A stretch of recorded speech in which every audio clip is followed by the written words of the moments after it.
जय Hind and hello guys, स्वागत है आपका आपके अपने YouTube चैनल ज्ञानदेह होस्ट में। और इस वीडियो में मैं आपको बताने वाला हूं राजस्थान कर्मचारी चयन बोर्ड यानी कि RSSB LDC junior assistant online form 2026 के बारे में कि कैसे आपको 10,644 पोस्ट का फॉर्म फिलअप करना है। गाइस, इस वीडियो के अंदर कौन लोग अप्लाई करने के लिए एलिजिबल होंगे वो आपको पहले बताऊँगा और फिर बताऊँगा कि कैसे आपको जो SSO की वेबसाइट के ऊपर कुछ चेंजेस हुए हैं OTR संबंधित, वो आपको कैसे डिटेल्स फिल करते हुए अपना फॉर्म कंप्लीट करना है। इसके संबंध में पूरी इन्फॉर्मेशन अच्छे से दी जाएगी और सभी प्रॉब्लम के हल सहित यहाँ पर प्रोसेस बताया जाएगा। तो वीडियो को बिना स्किप किए आपको पूरा देखना है। चलिए शुरू करते हैं। अगर आपने अभी तक वीडियो को लाइक शेयर नहीं किया हो तो कर दे और चैनल को सब्सक्राइब करके बेल आइकन ऑन कर ले। फिर जो लिंक मैंने वीडियो के डिस्क्रिप्शन में दिया है आप ओपन करेंगे तो आपको जानने को मिलेगा कि LDC जूनियर असिस्टेंट की भर्ती 10,644 पोस्ट पर निकाली है। एंड गाइज, इसकी मेन चीज़ मैं आपको बता दूं कि इसमें वही कैंडिडेट अप्लाई कर पाएंगे जिन्होंने समान पात्रता परीक्षा यानी कि सेकेंडरी लेवल का 2024 का जो फॉर्म है भरा था और उसको क्वालिफाई भी किया है। नॉर्मल कैंडिडेट इसमें अप्लाई नहीं कर सकते। अब चाहे आप राजस्थान से या फिर किसी अन्य स्टेट से अगर आपने समान पात्रता परीक्षा यानी कि CET सेकेंडरी लेवल 2024 नहीं दिया था और उसको क्वालिफाई नहीं किया था तो आप इसमें अप्लाई नहीं कर पाएंगे। ये चीज़ आपको समझ में आ गई। इसके अलावा आप यहाँ पर देख सकते हैं कि इसमें कौन से विभाग के अंदर लिपिक ग्रेड 2 की कितनी वैकेंसी है और आपकी कनिष्ठ सहायक की कितनी वैकेंसी है, वो उसकी इन्फॉर्मेशन आप यहाँ पर चेक कर सकते हैं। और बात करें इसमें अप्लाई करने के लिए क्या क्वालिफिकेशन चाहिए उसके बारे में, तो इसमें अप्लाई करने के लिए आपसे जो क्वालिफिकेशन मांगी वो 12वीं मांगी है। अगर आप 12वीं पास है और आपने CET सेकेंडरी लेवल 2024 क्वालिफाई किया है तो आप इसमें अप्लाई करने के लिए फुल्ली एलिजिबल है।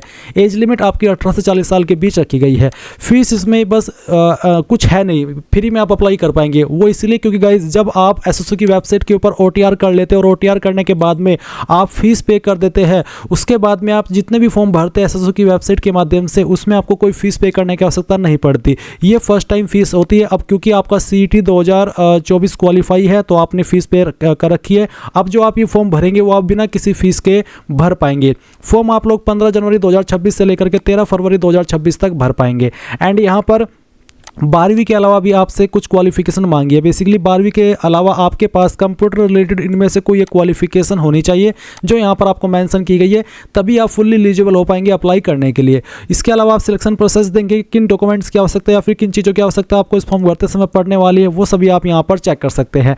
एंड गाइज, अगर आपने OTR नहीं किया हुआ है तो OTR कैसे होता है वो जान लें, बट अब उसका कोई फ़ायदा है नहीं क्योंकि ये तो उन्हीं के लिए फॉर्म है जिन्होंने CET 2024 क्वालिफाई किया हो सेकेंडरी लेवल का।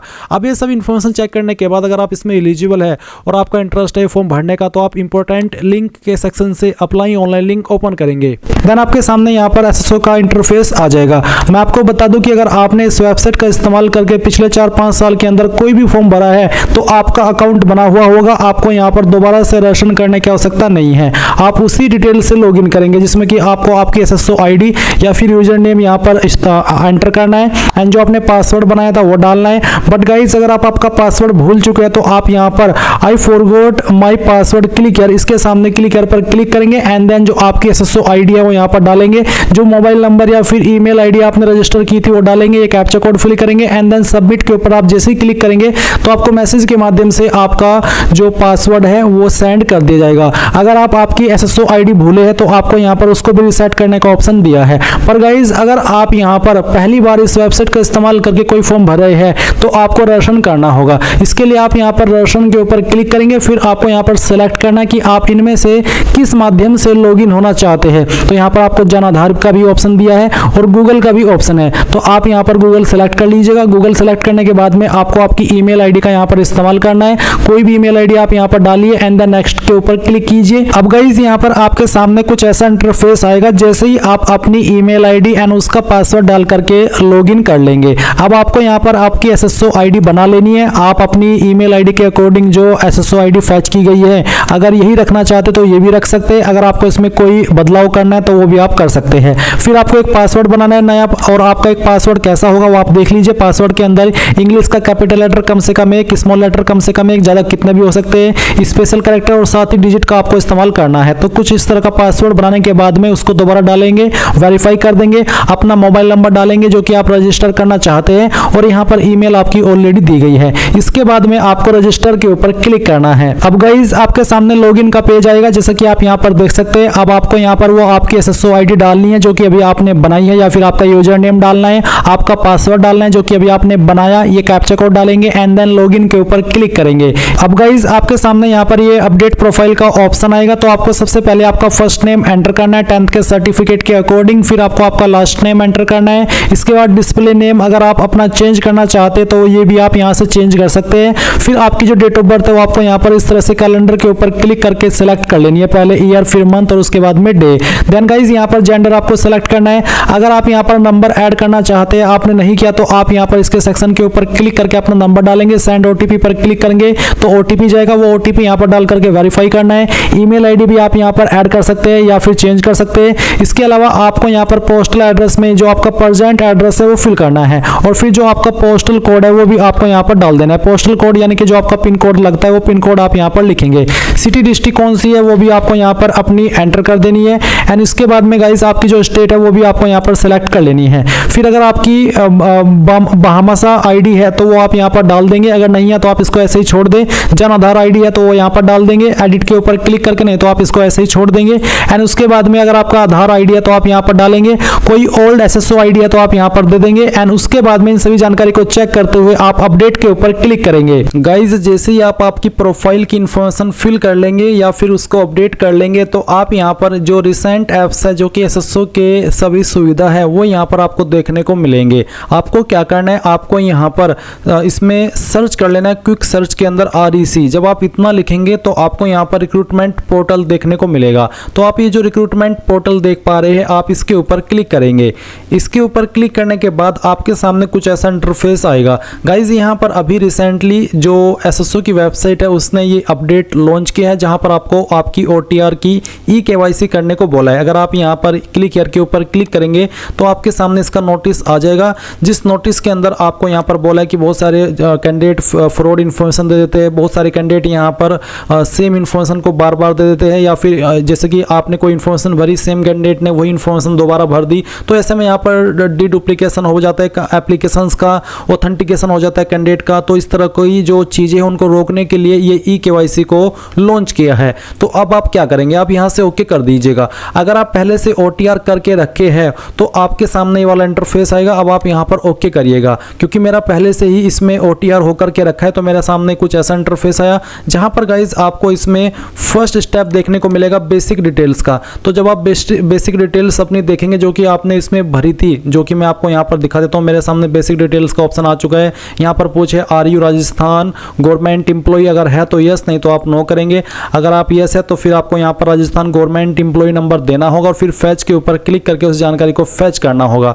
अगर आप नहीं है तो आप नो करेंगे। फिर यहाँ पर KYC आप किसके माध्यम से करना चाहते हैं, जन आधार या फिर आधार। तो मैं यहाँ पर आधार सेलेक्ट कर लेता हूँ। अगर आप आधार सेलेक्ट कर रहे हैं तो फिर आपको आधार नंबर यहाँ पर डालना है और फिर वेरीफाई के ऊपर क्लिक करना है। इसके बाद आपके सामने इस तरह का इंटरफेस आएगा, डिक्लेरेशन आप यहाँ पर टिक करिएगा और टिक करने के बाद में आप अप्लाई के ऊपर क्लिक करिएगा। अप्लाई के ऊपर क्लिक करने के बाद में यहाँ पर इस तरह से आपके सामने आएगा। अब आप यहाँ पर इनके ऊपर टिक कर दीजिए और इसके ऊपर टिक करने के बाद में have you generated TOTP in M Aadhaar mobile app, तो आप यहाँ पर यस करिए अगर आपने TOTP इसमें जनरेट किया हुआ है। और नीचे अगर आप यहाँ पर नो कर देते तो आता है कि मेरे पास पहले से एक वैध आधार OTP TOTP है।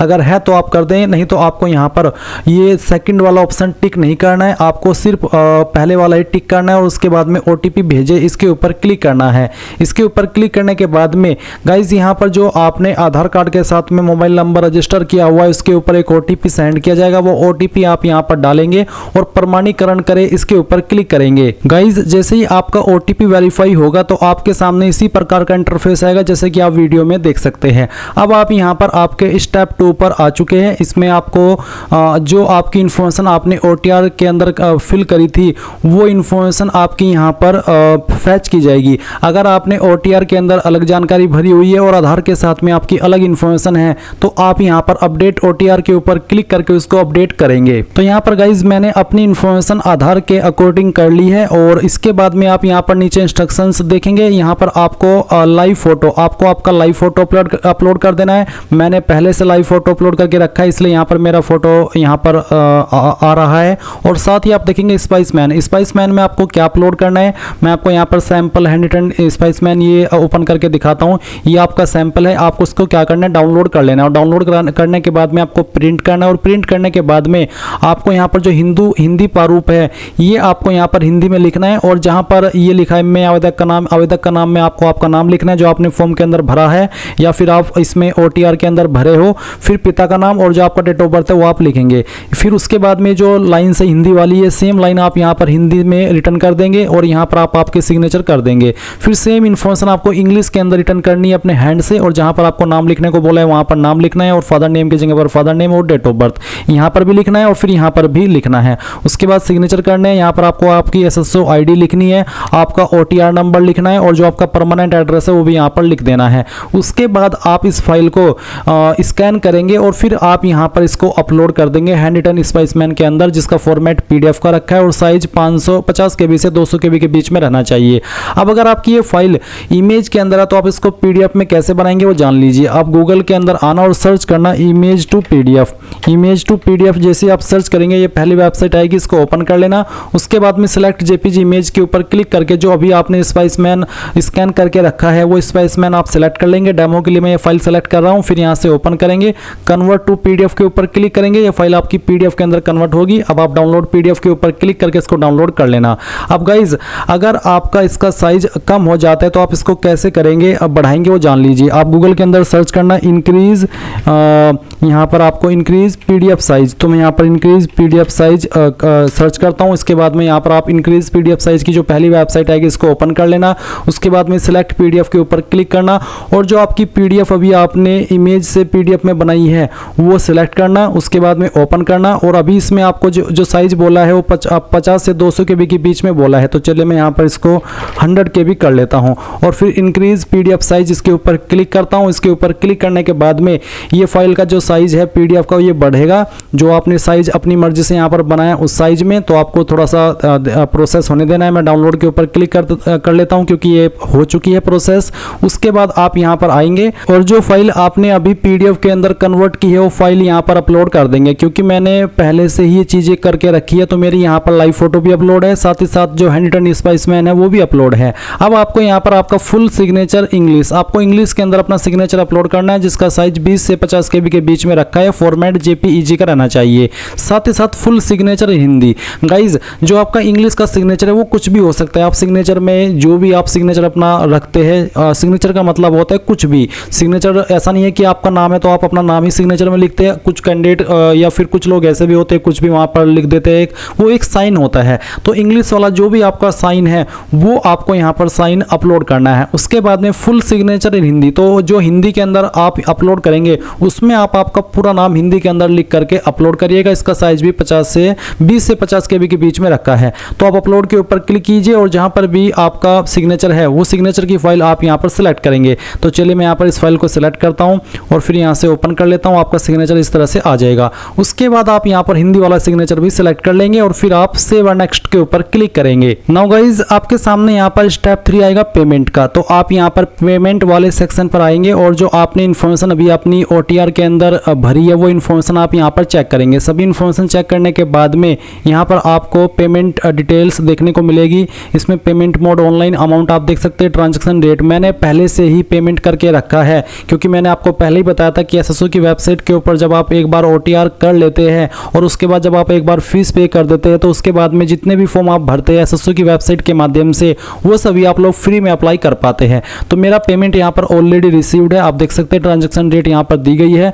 और अगर आपका पेमेंट नहीं है तो आप यहाँ पर पहले पेमेंट करेंगे, उसी के बाद आप यहाँ पर इसको सबमिट करेंगे। तो चलिए अब यहाँ पर मैं सबमिट OTR के ऊपर क्लिक करता हूँ। इसके ऊपर क्लिक करने के बाद में आप यहाँ पर देखेंगे कि जो आपका OTR है वो सबमिट हो जाएगा। अब आपको यहाँ पर देख सकते हैं आपके डिस्प्ले के ऊपर OTR नंबर आपको देखने को मिलेगा और आप यहाँ पर नीचे की तरफ आएंगे तो आपकी जो इन्फॉर्मेशन अभी आपने भरी वो सभी आप यहाँ पर चेक कर सकते हैं। अब आप क्या करेंगे, अब आप यहाँ पर डैशबोर्ड के ऊपर क्लिक कर देंगे। अब गाइज मैं आपको बता दूं कि SSO की वेबसाइट के अंदर एक और नया अपडेट आया है। जो अभी आपने पार्ट देखा इस वीडियो के अंदर वो पहले जुलाई 2025 के अंदर आया था और उसके बाद में फिर अभी अगेन 2026 के अंदर इन्होंने इस वेबसाइट के अंदर चेंजेस किए। अब इसमें यहाँ पर कुछ और जानकारी भी आपको देनी है।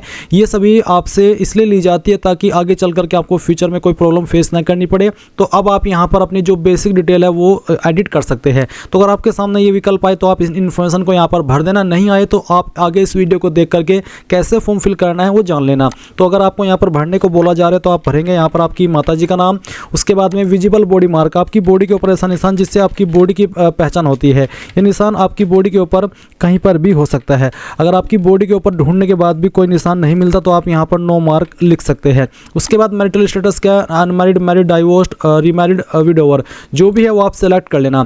फिर परमानेंट एड्रेस के अंदर जो भी आपका परमानेंट एड्रेस है वो आप फिल करेंगे लाइन 1, 2 और 3 के अंदर। थोड़ा थोड़ा पार्ट आपके एड्रेस का तीनों लाइन के अंदर डाल देना। सिटी आपकी कौन सी है उस सिटी का नाम आपको यहाँ पर एंटर कर देना है। मैं सभी इन्फॉर्मेशन डेमो के लिए भर रहा हूँ, आप आपकी रियल इन्फॉर्मेशन यहाँ पर भरेगा।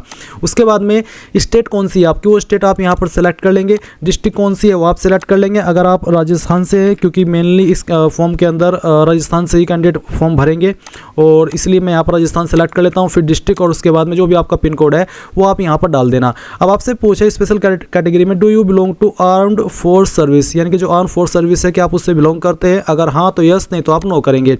अब आते हैं लेफ्ट थंब इंप्रेशन, जिसका फॉर्मेट JPEG और साइज 20 से 50 KB के बीच में होना चाहिए। तो आप यहाँ पर अपलोड के ऊपर क्लिक करेंगे और उसके बाद में जो आपका लेफ्ट थंब इंप्रेशन है यानी कि अंगूठे का निशान है वो आपको यहाँ पर सिलेक्ट कर लेना है और फिर ओपन करना है। उसके बाद में आप यहाँ पर इसको नीचे की तरफ आएंगे, सभी इन्फॉर्मेशन को चेक करते हुए सबमिट कर देंगे। इसके बाद जो इन्फॉर्मेशन अभी आपने यहाँ पर भरी है इन सभी को आप डबल चेक कर सकते हैं। सभी इन्फॉर्मेशन को डबल चेक करने के बाद यहाँ पर टिक करेंगे दैट कि इसका मतलब है कि I confirm the above changes are correct. अब आप अपडेट के ऊपर क्लिक करके इसको अपडेट कर देंगे।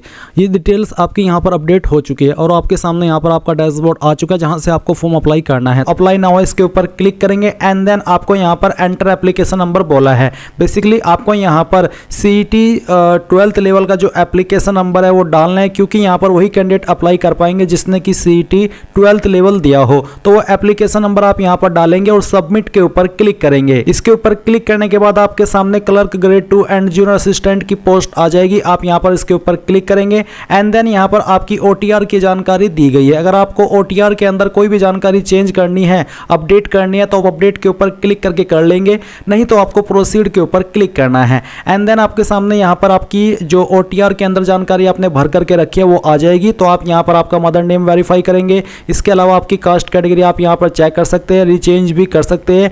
एंड उसके बाद आपको यहाँ पर जो आपका रिलीजन है वो सिलेक्ट कर लेना है। फिर आपको आपका मैरिटल स्टेटस बताना है। एंड गाइज अगर आपका स्टेटस अनमैरिड के अलावा कोई अन्य है तो आपको यहाँ पर आपके जीवित बच्चों की संख्या देनी है 1/6/2002 से पहले और 1/6/2002 के बाद में पैदा हुए वालों की।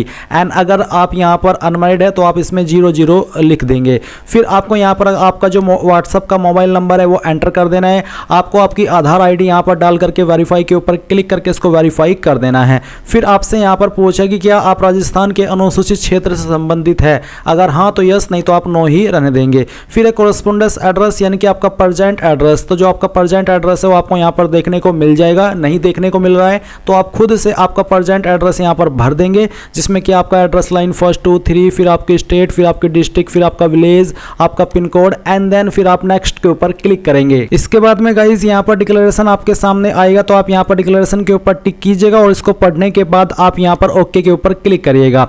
ओके के ऊपर क्लिक करने के बाद 3 ऑप्शन है आपके सामने कि मैं 10वीं की मार्कशीट के साथ अपने प्रोफाइल विवरण को सत्यापित करना चाहता हूं या फिर चाहती हूं। अगर हाँ तो आप पहले वाले के ऊपर टिक करेंगे। सेकंड ऑप्शन है कि मैं राजस्थान का निवासी हूं और बोनाफाइड प्रमाण पत्र के साथ यानी कि निवास प्रमाण पत्र के साथ अपने प्रोफाइल विवरण को सत्यापित करना चाहता हूं या फिर चाहती हूं। अगर आप इसके द्वारा करना चाहते तो आप सेकंड के ऊपर टिक करेंगे। तीसरा है कि मैं अपनी प्रोफाइल विवरण सत्यापित करने में असमर्थ हूं, यानी कि आपके पास ऊपर में से कोई भी डॉक्यूमेंट नहीं है और फिर यहाँ पर कहा है कि इसलिए मैं निर्धारित समय से 1.5 घंटे पहले परीक्षा केंद्र पर उपस्थित होऊंगा। तो इनमें से कोई भी एक माध्यम आपको सेलेक्ट कर लेना है, जो भी आप रखना चाहते हैं। इनमें से आपकी चॉइस है, कोई भी आप सिलेक्ट कर सकते हैं। फिर आपको यहाँ पर ओके के ऊपर क्लिक करना है। इसके बाद में यहाँ पर आपके सामने आपकी पर्सनल डिटेल आएगी, आपको आपकी नेशनलिटी देखने को मिलेगी, आपकी होम स्टेट देखने को मिलेगी, होम डिस्ट्रिक्ट यहाँ पर आपकी दी गई है, आप इसको रिचेंज भी कर सकते हैं। होम ब्लॉक आपका क्या है वो आप सेलेक्ट कर लीजिएगा, तहसील सिटी आपको यहाँ पर आपकी सेलेक्ट कर लेनी है, विलेज का नाम आपका क्या है वो आप यहाँ पर सेलेक्ट कर लीजिएगा। इसके बाद में पूछा कि क्या आप इंडिया के अंदर अन्य कंट्री से सेटल हुए हैं, अगर हाँ तो यस, नहीं तो आप नो करेंगे।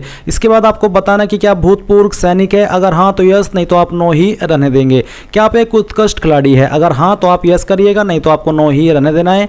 एंड क्या आप एनसीसी कैडेट प्रशिक्षक है, अगर हाँ तो यस, नहीं तो आपको नो ही रहने देना है। फिर क्या आप एक भूतपूर्व कैदी है, अगर है तो यस, नहीं तो नो ही रहने दीजिए। अगला सवाल है कि क्या आप मौजूदा राज्य सरकार के कर्मचारी है, अगर है तो यस, नहीं तो आप नो ही रहने देंगे। इसके बाद क्या आपको कोई एक्स्ट्रा छूट चाहिए इन डिपार्टमेंट के अंदर या फिर इन कैटेगरी के अंदर जो कि यहाँ पर दी गई है, अगर चाहिए इनके अंदर आप उसमें एलिजिबल है तभी आप वो टिक कीजिएगा, सेलेक्ट कीजिएगा। अगर नहीं चाहिए, आप इसके ऊपर एलिजिबल नहीं है इनमें से किसी भी कैटेगरी पर, तो आप नॉट एप्लीकेबल सेलेक्ट करके नेक्स्ट के ऊपर क्लिक करेंगे। एंड आपके सामने अब आती है क्वालिफिकेशन की जानकारी, तो आपको यहाँ पर क्वालिफिकेशन की जानकारी देनी है, तो आप यहाँ पर इसमें टिक कर दीजिएगा। फिर आपको सबसे पहले 10th की इंफॉर्मेशन भरनी है, तो 10th सब्जेक्ट ग्रुप में आपको यहाँ पर या तो आपका नॉट एप्लीकेबल लिखना है या फिर आप यहाँ पर ऑल जनरल सब्जेक्ट लिख देंगे, क्योंकि ये चीज़ मेनली इसके ऊपर एप्लीकेबल नहीं होती है। फिर आपको यहाँ पर आपके बोर्ड का नाम एंटर करना है, जिस भी बोर्ड से आपने आपकी 10वीं पास की है, आपकी 10वीं का रोल नंबर क्या था वो लिखना है, किसके अंदर आपके नंबर है, CGPA ग्रेड या परसेंटेज वो आपको सेलेक्ट करना है, किस साल के अंदर आपने आपकी 10वीं पास कर ली थी वो आप यहाँ पर सेलेक्ट कर लेंगे। एंड देन आपकी ग्रेड या फिर परसेंटेज क्या थी वो आप यहाँ पर डाल देंगे। सेम तरीके से आपको 12वीं की जानकारी भरनी है, तो आपको यहाँ पर 12वीं में बताना कि क्या सब्जेक्ट ग्रुप था, PCM यानी कि फिजिक्स केमिस्ट्री मैथ, PCB यानी कि फिजिक्स केमिस्ट्री बायोलॉजी, या फिर आर्ट या फिर कॉमर्स, तो जो भी था वो आप यहाँ पर लिख दीजिएगा। फिर आपको आपके बोर्ड का नाम यहाँ पर एंटर करना है, 12वीं का रोल नंबर देना है, किसके अंदर आपके नंबर थे वो सेलेक्ट कर लेना है, और फिर आपको बताना कि किस साल के अंदर आपने आपकी 12वीं पास की है, परसेंटेज कितनी थी वो आप यहाँ पर एंटर कर देंगे। एंड देन यहाँ पर गाइज ग्रेजुएशन का ऑप्शन भी है, अगर आपने ग्रेजुएशन की है तो आप सब्जेक्ट ग्रुप के अंदर आपकी ग्रेजुएशन के अंदर कौन सी क्वालिफिकेशन थी, जैसे कि BA BSc BCom वो आप यहाँ पर लिख दीजिएगा। और फिर यहाँ पर आपको आपकी यूनिवर्सिटी या फिर इंस्टीट्यूट का नाम देना है जहाँ से आपने आपकी BA की थी, आपकी जो ग्रेजुएशन है वो की थी, और फिर आपको फाइनल ईयर का रोल नंबर देना होगा। एंड उसके बाद में आपको बताना कि आपने कंप्लीट कर ली है, अगर कंप्लीट कर ली है तो आपको यहाँ पर माध्यम सेलेक्ट करना कि किसके अंदर आपके नंबर है, कंप्लीट नहीं किया है अभी वेट कर रहे रिजल्ट का, तो आप ये वाला सेलेक्ट कर लीजिएगा।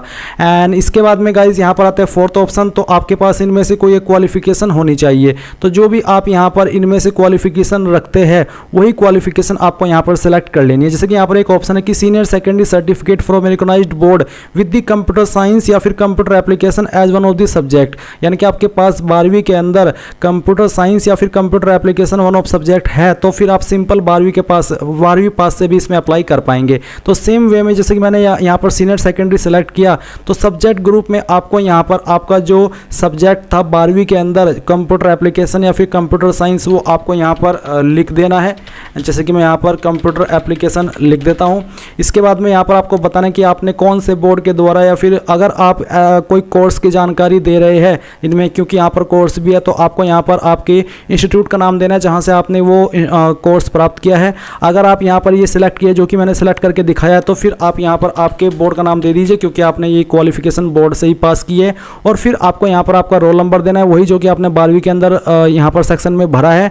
एंड फिर किसके अंदर आपके नंबर है वो आप सेलेक्ट कर लीजिए, कब आपने पास किया वो सेलेक्ट कर लेंगे, यहाँ पर परसेंटेज डाल देंगे और फिर नेक्स्ट के ऊपर क्लिक करेंगे। अब आपके सामने यहाँ पर फोटोग्राफ और सिग्नेचर का सेक्शन आएगा, तो आप यहाँ पर आपका फोटो जो आपने OTR के अंदर किया था वो आप देखने को मिलेगा। एंड अगर आप इस फोटो को चेंज करना चाहते हैं तो आप यहाँ पर इसको कट करके दोबारा से अपलोड कर सकते हैं, जिसका साइज 50 से 100 KB के बीच में और सिग्नेचर का साइज 20 से 50 KB के बीच में रहना चाहिए। फिर आपको देखने को मिलेगा विजिबल बॉडी मार्क, आपकी बॉडी के ऊपर वो निशान जिससे आपकी शरीर की पहचान होती है, तो आप यहाँ पर उस मार्क के बारे में लिख दीजिए। एंड देन फिर आप यहाँ पर नेक्स्ट के ऊपर क्लिक कीजिए। अब आपके सामने आपके यहाँ पर आइडेंटिफिकेशन एंड इनक्लोजर का ऑप्शन आएगा, तो आप सेलेक्ट के ऊपर क्लिक कीजिए और यहाँ पर बताइए कि government secretariat Rajasthan public service commission subordinate department of Rajasthan, यानी कि आप किसको प्रेफरेंस देना चाहते हैं। तो चलिए मैं यहाँ पर गवर्नमेंट सेक्रेटरीट को पहली प्रेफरेंस देना चाहता हूँ, फिर यहाँ पर मैं सेकंड प्रेफरेंस इसको देना चाहता हूँ और तीसरी प्रेफरेंस मैं यहाँ पर इसको देना चाहता हूँ। तो मैंने यहाँ पर 3 प्रेफरेंसेस दे दी है। अब आप यहाँ पर नेक्स्ट के ऊपर क्लिक करेंगे। नाउ गाइज आपने जो भी जानकारी इस फॉर्म के अंदर भरी है उसका प्रीव्यू आपके सामने है। सभी जानकारी एक एक करके चेक कर ले। जब आपको लगे कि सभी जानकारी सही है तो यहाँ पर डिक्लेरेशन के ऊपर टिक करके इसको फाइनल सबमिट कर दे। एंड अगर आपको लगता है कि कोई जानकारी गलत हो गई है तो अपडेट के ऊपर क्लिक करके अपडेट कर दीजिएगा। नहीं तो गाइज फाइनल सबमिट करने के बाद में आप अपने फॉर्म का फाइनल प्रिंट आउट ले लीजिएगा।